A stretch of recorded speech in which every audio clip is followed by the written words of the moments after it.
കേരളമെന്നുള്ള ഒരു കൊച്ചു സംസ്ഥാനമുണ്ട്. നിങ്ങൾ കേരളത്തെ അപകീർത്തിപ്പെടുത്താൻ വേണ്ടി കേരള സ്റ്റോറി പോലുള്ള സിനിമകളുമായിട്ട് സെപ്റ്റിക് ടാങ്കിലിടേണ്ട സിനിമയാണ്. സെപ്റ്റിക് ടാങ്കിൽ 33,000 പേരെ മതം മാറ്റി മുസ്ലിങ്ങളാക്കി സിറിയയിൽ അയക്കിച്ചു എന്ന് പറഞ്ഞ് ഒരു സിനിമയെടുത്തപ്പോൾ ആ സിനിമയുടെ ബ്രാൻഡ് അംബാസഡറായി ഇന്ത്യയുടെ പ്രധാനമന്ത്രി അവതരിച്ചു എന്നുള്ള കാര്യം കൂടി മറക്കരുത്. നിങ്ങൾ കേരളത്തെ അപമാനിക്കാൻ വേണ്ടി എത്ര കണ്ട് ശ്രമിച്ചാലും കേരളത്തിന്റെ സാഹോദര്യവും മതമൈത്രിയും ഞങ്ങൾ കണ്ണിലെ കൃഷ്ണമണി പോലെ കാത്തു സംരക്ഷിക്കും. നിങ്ങൾ കേരളത്തെ വിഭജിക്കാൻ വേണ്ടി കേക്കുമായി അരമനകൾ കയറിയിറങ്ങിയാലും ഞങ്ങൾ അതിൽ പതറില്ല എന്ന് പറയാനുള്ള എന്റെ മനസ്സിൽ ഏറ്റവും പ്രധാനപ്പെട്ട കാരണങ്ങളിൽ ഒന്ന് എന്ന് പറയുന്നത് മനുഷ്യർക്കൊപ്പം നടക്കുന്ന ഇതുപോലുള്ള ആത്മീയ വര്യന്മാരാണ്. എന്തെങ്കിലും തരത്തിൽ നിങ്ങൾക്കൊരു സന്ദേഹമുണ്ടെങ്കിൽ ആ സന്ദേഹം മാറ്റിവെച്ചു. ഇനി ഇതൊക്കെ നിങ്ങളുടെ വോട്ട് മേടിക്കാൻ വേണ്ടി ജോൺ ബ്രിട്ടാസ് പറയുന്നതാണെന്ന് ചിന്തിക്കേണ്ട. നിങ്ങൾ വോട്ട് ചെയ്താലും ചെയ്തില്ലെങ്കിലും നിങ്ങളോടൊപ്പം നിലയുറപ്പിക്കുക എന്നുള്ളത് ഞങ്ങളുടെ ഏറ്റവും പ്രധാനപ്പെട്ട ദൗത്യങ്ങളിലൊന്നാണ്. സമർപ്പിതമായ ദൗത്യമാണ്. അതാരും ഞങ്ങളിൽ നിക്ഷേപിക്കുന്ന ഒരു ദൗത്യമല്ല.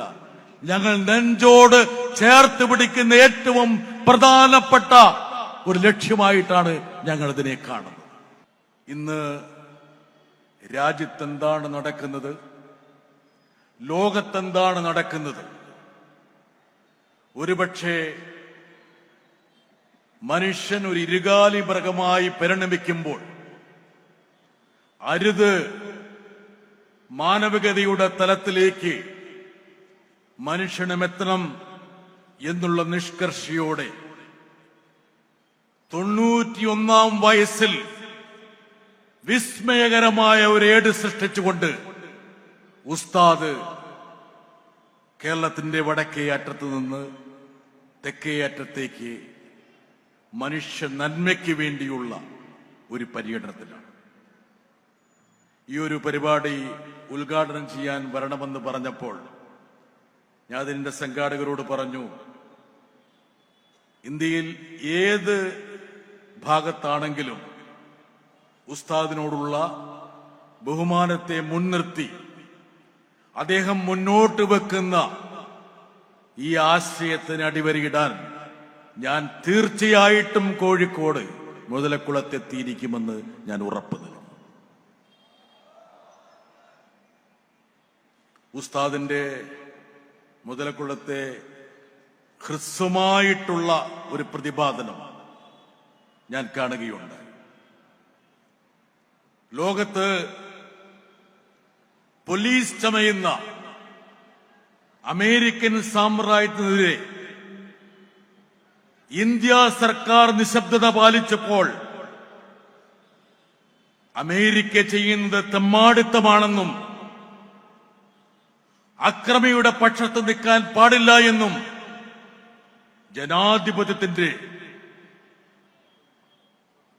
ചുവടെയായിരിക്കണം ഇന്ത്യയുടെ നിലപാടെന്നും അദ്ദേഹം ഇവിടെ ഉദ്ഘോഷിച്ചപ്പോൾ ഒരുപക്ഷെ ഇന്ത്യയിലെ ആദ്യത്തെ ഒരു സമുദായ നേതാവിന്റെ പ്രതികരണമായി അത് ഭവിച്ചു എന്ന് മനസ്സിലാക്കണം. എന്തുകൊണ്ടാണ് ഉസ്താദ് ഇന്ത്യയിൽ ചർച്ച ചെയ്യപ്പെടുന്നത് എന്നുള്ളത് അദ്ദേഹത്തിന്റെ ഈ ഹ്രസ്വമായ പ്രതികരണത്തിൽ അന്തർലീനമായിട്ടുണ്ട്. വെനിസുല എന്ന് പറയുന്ന ഒരു പരമാധികാര രാഷ്ട്രത്തെ കീഴ്പ്പെടുത്തി അതിന്റെ പ്രസിഡന്റിനെയും അദ്ദേഹത്തിന്റെ സഹധർമ്മിണിയെയും തടവിലാക്കി കടത്തിക്കൊണ്ടുപോകുക എന്ന കാടത്തം അമേരിക്കൻ സാമ്രാജ്യത്വം കാണിച്ചപ്പോൾ കോഴിക്കോട് നിന്ന് അദ്ദേഹം ശബ്ദമുയർത്തിയത് ഇന്ത്യയല്ല ലോകം തന്നെ ശ്രദ്ധിക്കുമെന്ന് ഞാൻ വിചാരിക്കുക. ചേരിചേര പ്രസ്ഥാനത്തിന് നെടുനായകത്വമുണ്ടായിരുന്ന ഇന്ത്യ എന്തുകൊണ്ടാണ് നിശബ്ദതയുടെ വാൽമീകത്തിലേക്ക് പിൻവാങ്ങുന്നത്? മുൻകാലങ്ങളിൽ അമേരിക്ക നടത്തിയ എത്രയോ അതിക്രമങ്ങളെ ഇന്ത്യ തുറന്നു നിർത്തിയിട്ടുണ്ട്. എനിക്കെപ്പോഴും ഓർമ്മയുണ്ട്, ഇറാഖിന് മേൽ അമേരിക്ക യുദ്ധം വർഷിച്ചപ്പോൾ അന്ന് ഇന്ത്യ സർക്കാർ അതിനെ ശക്തിയുക്തം അപലപിച്ചു. എന്നാൽ കഴിഞ്ഞ ഏതാനും വർഷമായി ലോക പോലീസ് ചമഞ്ഞുകൊണ്ട് ഒരു പ്രത്യേക പക്ഷത്തിനു വേണ്ടി, ഇസ്രായേലിന് വേണ്ടി അമേരിക്ക നിലയുറപ്പിച്ചപ്പോൾ അതിനോടൊപ്പം ചേർന്ന് നിൽക്കുക എന്നുള്ള ഒരു ഇരട്ടത്താപ്പാണ് ഇന്ത്യ സർക്കാരിന്റെ ഭാഗത്തുനിന്നുണ്ടാകുന്നത്. ഇറാനെതിരെ ഏകപക്ഷീയമായ ആക്രമണം സംഘടിപ്പിച്ചു. ഇന്ത്യ നിശബ്ദത പാലിച്ചു. ലോകത്തിലെ പ്രധാനപ്പെട്ട പ്രതിസന്ധികളൊക്കെ സൃഷ്ടിച്ചത് അമേരിക്കയാണെന്നുള്ളൊരു തിരിച്ചറിവിലേക്ക് പാശ്ചാത്യ രാജ്യം പോലും, ലോകങ്ങൾ പോലും മടങ്ങുമ്പോൾ എന്തുകൊണ്ടാണ് ലോകത്തിലെ ഏറ്റവും വലിയ ജനാധിപത്യ രാജ്യമെന്ന്, ജനാധിപത്യത്തിന്റെ മാതാവെന്ന് അവകാശപ്പെടുന്ന ഇന്ത്യ ഇതുപോലുള്ള നിശബ്ദതയുടെ കവചം എടുത്തണിയുന്നത് എന്നുള്ള ചോദ്യമാണ് ഉസ്താദിന്റെ ഹ്രസ്വമായ ആ പ്രതികരണത്തിലൂടെ നമ്മൾ മുമ്പോട്ട് വെക്കുന്നത്. എനിക്കെപ്പോഴും ഓർമ്മയുണ്ട്, സദാം ഹുസൈനെ അധികാരത്തിൽ നിന്ന് പുറത്താക്കാൻ വേണ്ടി അമേരിക്ക ഇറാഖിന് മേൽ യുദ്ധക്കെടുതികൾ ആരംഭിച്ച വേളയിൽ അന്ന് ബാഗ്ദാദ് സന്ദർശിക്കാൻ ഒരു അവസരം ലഭിച്ച ഒരു മാധ്യമ പ്രവർത്തകനാണ് ഞാൻ. അന്ന് അമേരിക്ക ഇറാഖിൽ കാട്ടിക്കൂട്ടിയ നിഷ്ഠൂരമായ ചെയ്തികളെ നേരിട്ട് കണ്ട് ബോധ്യപ്പെട്ട ഒരു എളിയ പത്രപ്രവർത്തകൻ എന്ന നിലയിൽ ഇന്നും എന്റെ മനസ്സിൽ പതിഞ്ഞു കിടക്കുന്ന ദൃശ്യങ്ങളുണ്ട്. ഒരുപക്ഷെ ഇവിടെ കൂടിയിരിക്കുന്ന ഈ മഹാസമുദ്രം അത് കേൾക്കണമെന്ന് എനിക്കൊരു ആഗ്രഹവുമുണ്ട്. ബാഗ്ദാദിന്റെ ഹൃദയഭാഗത്തുള്ള അൽ അമീറിയ എന്നുള്ള ഒരു ഷെൽട്ടർ ബോംബ് വർഷിക്കുമ്പോൾ സാധാരണക്കാരായ ജനങ്ങൾക്ക് അഭയം പ്രാപിക്കാൻ വേണ്ടി ഐക്യരാഷ്ട്രസഭ അംഗീകരിച്ചിരുന്ന ഒരു ബങ്കറായിരുന്നു. ബോംബിന് മുന്നറിയിപ്പ് നൽകിക്കൊണ്ട് അലാറം മുഴങ്ങിയപ്പോൾ 407 പേർ ആ ബങ്കറിൽ രാത്രി അഭയം തേടി. അതിൽ തൊട്ട് ദിവസം തലേന്ന് വിവാഹം കഴിച്ചവരുമുണ്ടായിരുന്നു. അമേരിക്ക ഈ ബങ്കറിന്റെ കിളിവാതിലൂടെ ലേസർ ബോംബുകൾ ബങ്കറിലേക്ക് കടത്തിവിട്ടു. നിങ്ങളൊന്ന് ചിന്തിക്കുക, ആ ബങ്കറിലുള്ള ആൾക്കാർ ആ ലേസർ ബോംബിന്റെ സ്ഫോടനത്തിൽ ഉരുകി മരിച്ചു. ഞങ്ങൾ ചെന്നപ്പോൾ ബങ്കറിന്റെ ഭിത്തിയിലേക്ക് വിവാഹ വസ്ത്രത്തോടെ ഉരുകിച്ചേർന്ന മനുഷ്യന്മാരെ ഞങ്ങൾക്ക് കാണാൻ കഴിഞ്ഞു. അത്രത്തോളം പൈശാചികമായ ഒരുപാട് ചെയ്തികളിലൂടെ ഈ ലോകത്തെ വരിഞ്ഞു മുറുക്കുന്ന അമേരിക്കക്കെതിരെ എന്തുകൊണ്ട് ഇന്ത്യ ഗവൺമെന്റ് ശബ്ദിക്കുന്നില്ല എന്നുള്ള ചോദ്യം മുതലക്കുളം മൈതാനിയിൽ നിന്ന് ഉയരുമ്പോൾ അത് കേവലപരമായ ഒരു സമുദായത്തിന്റെ ശബ്ദമല്ല, ഒരു രാജ്യത്തെ, ഒരു സമൂഹത്തെ നയിക്കേണ്ട ഒരു ആത്മീയ ശ്രേഷ്ഠൻ അർത്ഥവത്തായ രീതിയിൽ മുന്നോട്ട് വെക്കുന്ന ഒരു മുന്നറിയിപ്പാണ് എന്നുള്ളത് ലോകം തിരിച്ചറിയണം. ഒരു പൊതുപ്രവർത്തകൻ എന്ന നിലയിൽ, ഒരു പാർലമെന്റ് അംഗമെന്ന നിലയിൽ ഇന്ത്യയിൽ എന്താണ് സംഭവിക്കുന്നത് എന്ന് നേരിട്ട് കാണാനുള്ള ഭാഗ്യമോ നിർഭാഗ്യമോ ഉള്ളൊരു വ്യക്തിയാണ്. ഒരുപക്ഷെ കേരളത്തിലെ മാധ്യമങ്ങൾ റിപ്പോർട്ട് ചെയ്യാതെ പോയ ചില കാര്യങ്ങളുണ്ട്. കഴിഞ്ഞ ദിവസം ബറേലിയിൽ, ഉത്തർപ്രദേശിലെ ബറേലിയിൽ ഒരു നഴ്സിംഗ് വിദ്യാർത്ഥിനി തന്റെ ജന്മദിനം ആഘോഷിക്കാൻ വേണ്ടി സഹപാഠികളെ ഒരു കഫേയിലേക്ക് ക്ഷണിച്ചു. ഒരു നഴ്സിംഗ് വിദ്യാർത്ഥിനി. ആ കുട്ടി ക്ഷണിച്ചവരുടെ പട്ടികയിൽ 2 മുസ്ലിം യുവാക്കളുണ്ടായിരുന്നു. ഒരു ഹിന്ദു പെൺകുട്ടി തന്റെ ജന്മദിനം ആഘോഷിക്കാൻ വേണ്ടി വിളിച്ചവരിൽ 2 മുസ്ലിം ചെറുപ്പക്കാർ ഉണ്ടെന്ന ഒരു കാരണത്താൽ വർഗീയ തിമിരം പൂണ്ട കാപാലികർ ആ കഫയിലേക്ക് ഇരച്ചു കയറി ആ കഫയെ അടിച്ചു തകർത്തു. ആ 2 മുസ്ലിം ചെറുപ്പക്കാരെയും അതിശക്തമായ പീഡനത്തിന് ഇരയാക്കി. ബറേലിയിൽ പോയ മാധ്യമപ്രവർത്തകരോട് വിധിപ്പിക്കൊണ്ട് ആ ഹിന്ദു പെൺകുട്ടി പറഞ്ഞു, എന്റെ സുഹൃത്തുക്കളെ തിരഞ്ഞെടുക്കുമ്പോൾ ഞാനിനി മതം നോക്കണോ? ആ പ്രാകൃതമായ പ്രാചീനമായ ആ കാലഘട്ടത്തിലേക്ക് ഈ ആധുനിക യുഗത്തിൽ നമ്മൾ മടങ്ങേണ്ടി വരുമോ എന്ന പെൺകുട്ടി വിധിപ്പിക്കൊണ്ട് മാധ്യമപ്രവർത്തകരോട് ചോദിച്ചു. ഒരുപക്ഷേ മതത്തിന്റെയും ജാതിയുടെയും കള്ളുകളിലേക്ക് കേരളത്തിലെ ജനത പോലും ഒതുങ്ങാൻ പാടില്ല എന്ന നിശ്ചയദാർഢ്യത്തോടെയാണ് മനുഷ്യർക്കൊപ്പം എന്നുള്ള ഈ മുദ്രാവാക്യം മുഴക്കിക്കൊണ്ട് ഇന്ത്യയുടെ ഗ്രാൻഡ് മുഫ്തിയായ ഉസ്താദ് ഈ കേരള പര്യടനം നടത്തുന്നത്. അതിനർത്ഥം കേരളം തീർത്തും സുരക്ഷിതമാണെന്നല്ല. വർഗീയതയുടെ വിഭജനത്തിന്റെ ഒരുപാട് പരുന്തുകൾ നമ്മുടെ അന്തരീക്ഷത്തിൽ റാഗിപ്പറക്കുന്നുണ്ട്. നമ്മൾ നെഞ്ചോട് ചേർത്ത് പിടിക്കുന്ന സാഹോദര്യത്തിന്റെ മതമൈത്രിയുടെ മൂല്യങ്ങളെ സംരക്ഷിക്കണമെങ്കിൽ ഉസ്താദിനെ പോലുള്ള ആൾക്കാർ മുമ്പോട്ട് വെക്കുന്ന മുദ്രാവാക്യങ്ങൾക്ക് പതാകയേന്താൻ ഇനിയും 10,000 ഈ സംസ്ഥാനത്ത് വേണമെന്നുള്ളത് നിങ്ങളെ ഞാൻ ഓർമ്മിപ്പിക്കുകയാണ്. കഴിഞ്ഞ ദിവസം റായ്പൂരില് ഇത് ഒരുപക്ഷെ കേരളത്തിലെ മാധ്യമങ്ങൾ റിപ്പോർട്ട് ചെയ്യാത്തൊരു കാര്യമാണ്. ഇവിടെ മാധ്യമപ്രവർത്തകർ ഇരിക്കുന്നുണ്ട്, അതുകൊണ്ട് അവരും കൂടെ കേൾക്കാൻ വേണ്ടി പറയുകയാണ്. ക്രിസ്മസ് ദിവസം ഛത്തീസ്ഗഡില് ക്രിസ്മസ് ദേവാലയങ്ങളും ക്രിസ്മസ് പാപ്പയും നക്ഷത്രങ്ങളൊക്കെ അടിച്ചു തകർക്കപ്പെട്ടു. ഏതാനും പേരെ പേരിന് റായ്പൂരിൽ ജയിലിലാക്കി. അവര് ജയിലിൽ നിന്ന് ഇറങ്ങിയപ്പോൾ കഴിഞ്ഞ ദിവസം ജബൽപൂരില് സംഘ് പരിവാറിന്റെ നേതൃത്വത്തിൽ വലിയൊരു ഘോഷയാത്ര ക്രൈസ്തവരെ ആക്രമിച്ച സ്കൂളുകളും ദേവാലയങ്ങളും തല്ലി തകർത്തവരെ ആഘോഷമായി സ്വീകരിച്ച് റായ്പൂരിന്റെ തെരുവീതിയിലൂടെ പ്രകോപനപരമായ മുദ്രാവാക്യം വിളിച്ച് അവർ നീങ്ങുന്ന ഒരു ദൃശ്യം. അവർ വിളിച്ച ഒരു മുദ്രാവാക്യത്തോടൊപ്പം ഒരു കീർത്തനവും ഉണ്ടായിരുന്നു. മഹാത്മാഗാന്ധിക്ക് ഏറ്റവും ശ്രേഷ്ഠമായിട്ടുള്ള കീർത്തനമാണ് രഘുപതി രാഘവ രാജാറാം പതീത പാവന സീതാറാം. രാമനെ സ്തുതിക്കുന്ന ഒരു കീർത്തനമാണ്. പക്ഷേ ഈ കീർത്തനത്തിൽ ഒരു വരി കൂടി മഹാത്മാഗാന്ധി സ്വാതന്ത്ര്യ പ്രക്ഷോഭകാലത്ത് എഴുതി ചേർത്തിരുന്നു.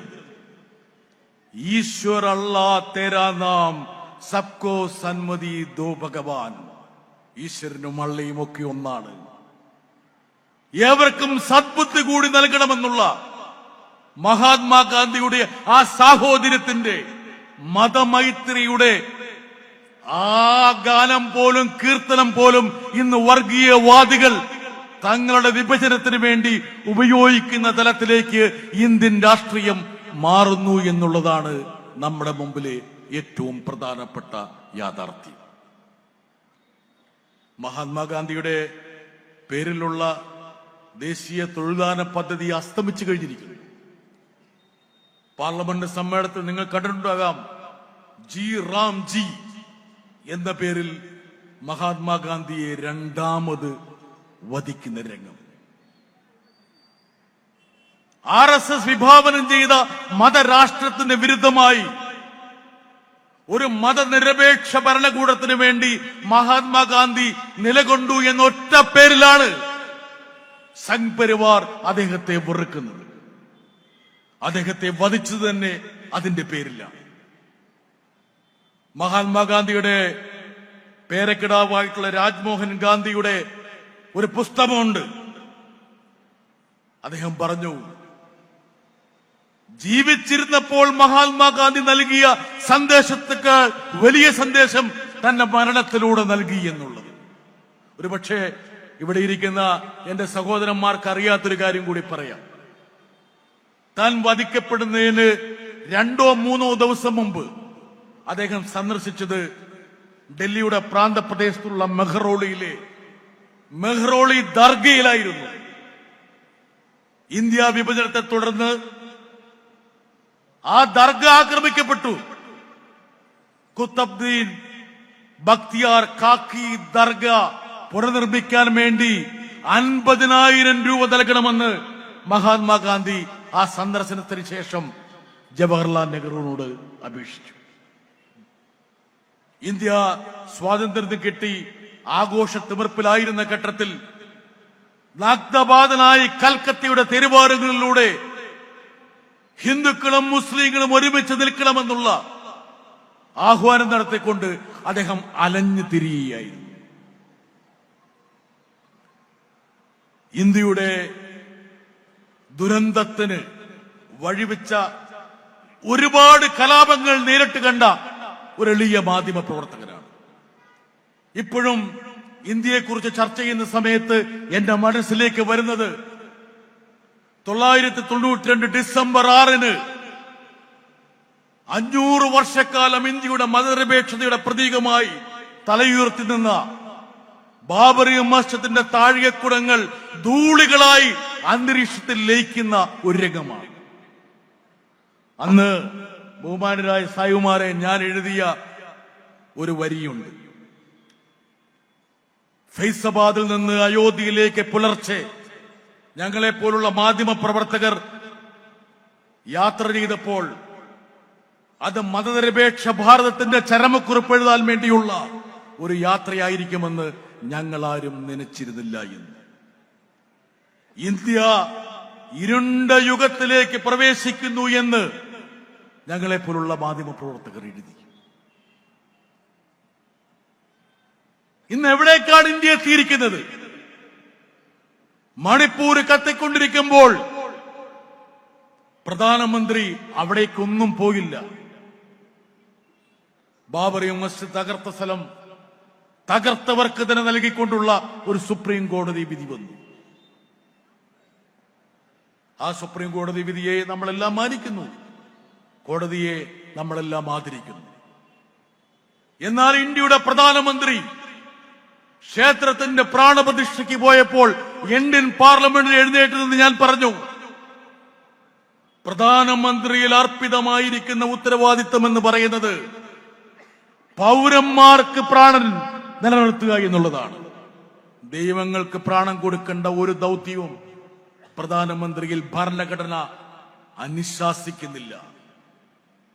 കാശ്മീരിലും മണിപ്പൂരിലും എന്തിനേറെ ഉത്തർപ്രദേശിലും ഉത്തരേന്ത്യയിലും ന്യൂനപക്ഷങ്ങളുടെ നെഞ്ചിലൂടെ ബുൾഡോസറുകൾ കടന്നു പോകുമ്പോൾ അതിനെതിരെ ഖമാതൊരു വാക്കുത്തിരിക്കാതെ ദൈവങ്ങൾക്ക് പ്രാണൻ കൊടുക്കാൻ പോകുന്നത് പ്രധാനമന്ത്രിയിൽ അർപ്പിതമായിരിക്കുന്ന ദൗത്യമല്ല എന്നും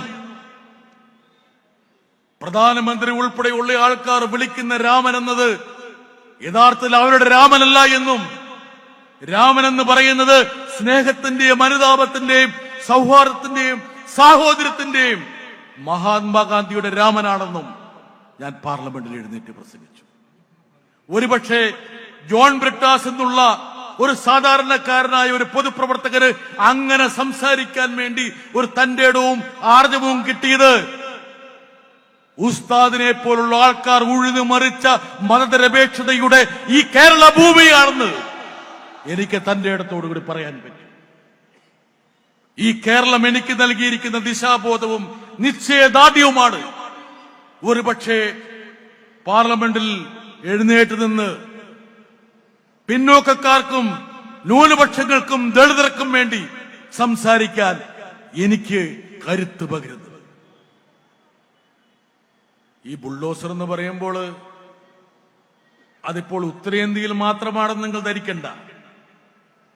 റഹീം സാഹിബ്, നമ്മുടെ അയൽ സംസ്ഥാനമായിട്ടുള്ള കർണാടകയിലേക്ക് എത്തിയിട്ടില്ലേ ബുൾഡോസർ?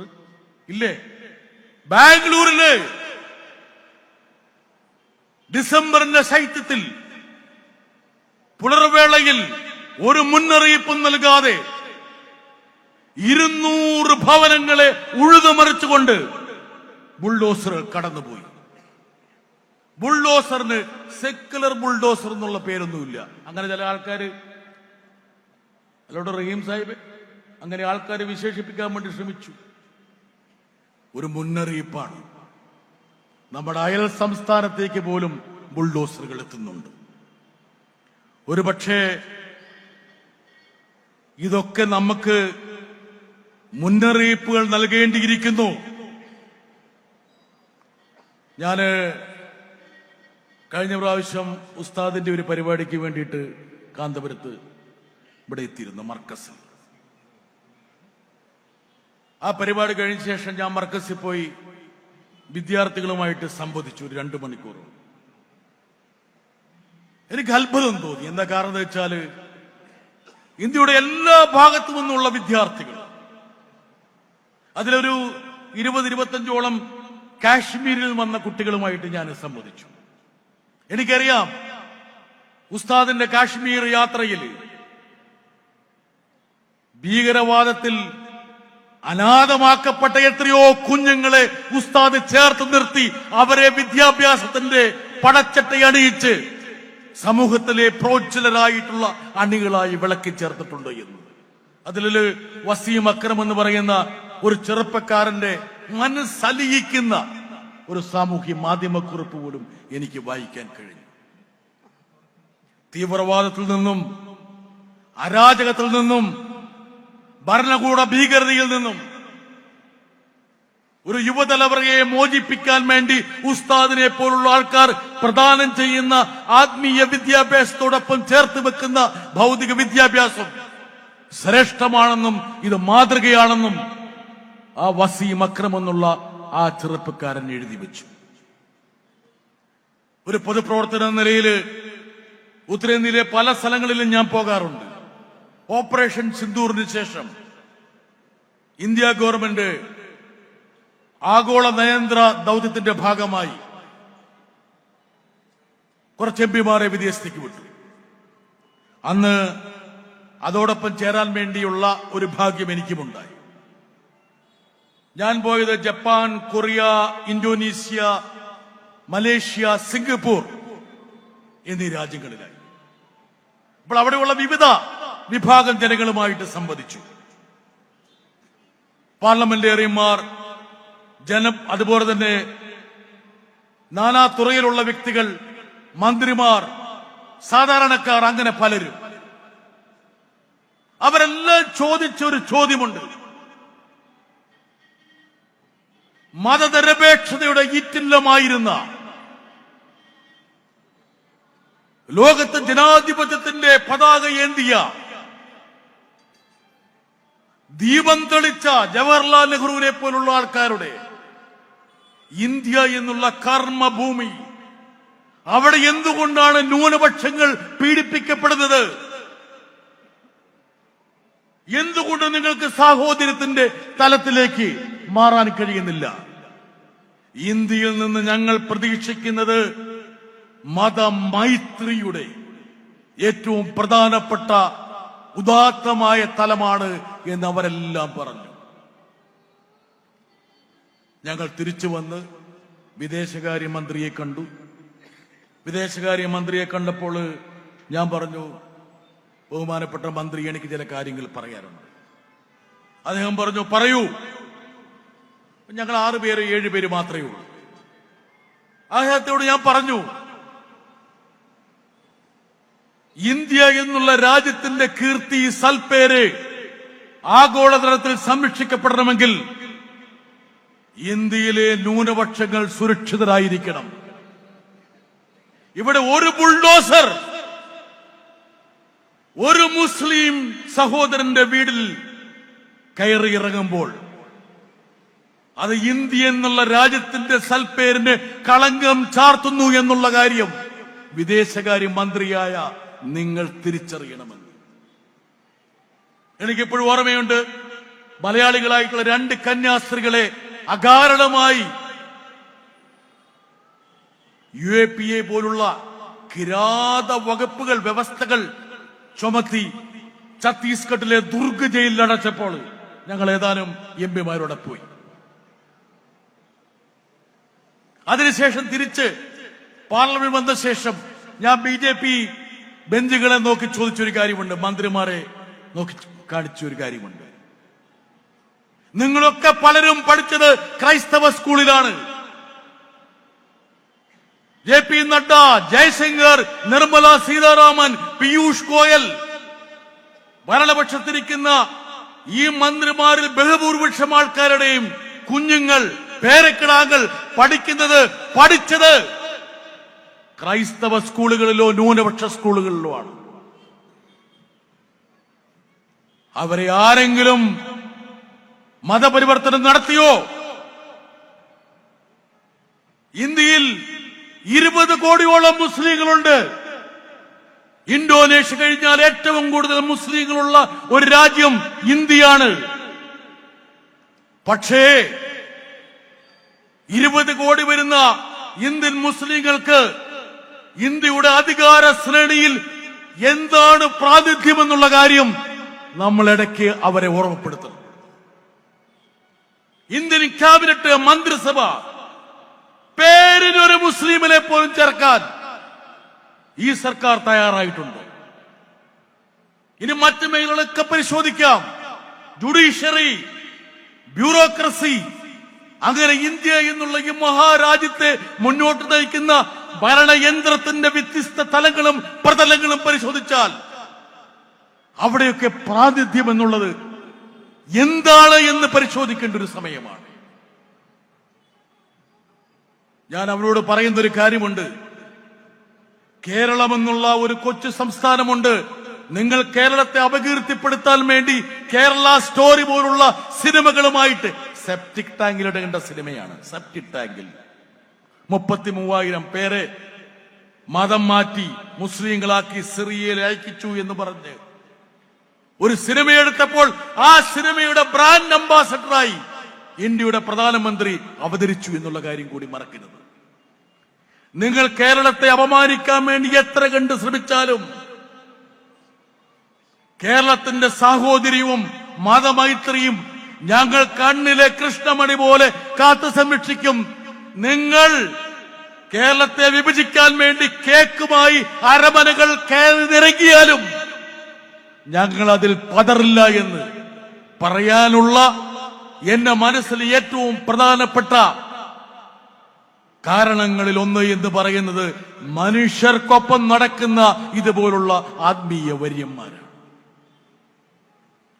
ജാതിയുടെയും മതത്തിന്റെയും അതിർവരമ്പുകൾക്കതീതമായി സാഹോദര്യത്തിന്റെ മാനവികതയുടെ ഒരു പ്രതലം നെയ്തെടുക്കുന്ന കേരളത്തിലെ പ്രബുദ്ധരായിട്ടുള്ള സാമൂഹ്യ ആത്മീയ നേതാക്കളുടെ സാന്നിധ്യം നമുക്ക് ചൈതന്യമേകുന്നുണ്ട് എന്നുള്ള കാര്യം മറക്കരുത്.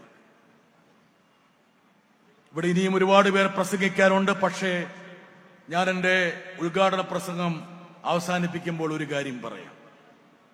എന്തായാലും എന്നെ ഇവിടെ വിളിച്ചപ്പോൾ ഞാനൊരു CPM-ന്റെ MP എന്നുള്ള ആ ഒരു ലേബലും കൂടി കണക്കിലെടുത്തായിരിക്കില്ലേ? അങ്ങനെ ആയിരിക്കില്ലേ? ആയിരിക്കും. ഒരു കാര്യം ഞാൻ പറയാം.